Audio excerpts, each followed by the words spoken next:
Jay akimweleza Lina, sikuhitaji tena katika maisha yangu.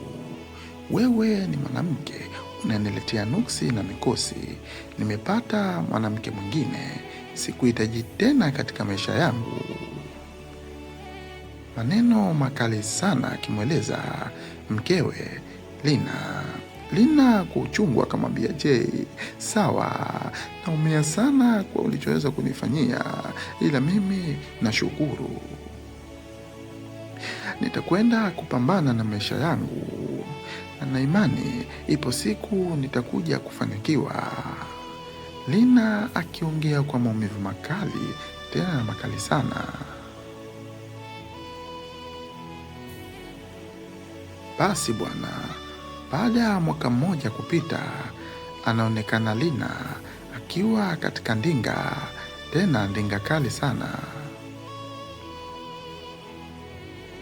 Akiwa amefanikiwa sana katika maisha.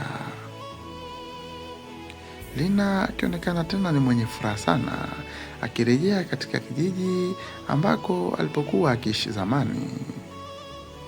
Basi bwana, tunajifunza nini hapa? Tupunguze tamaa. Wanaume, tupunguze tamaa. Hebu tujaribu kuishi kwa kuvumiliana.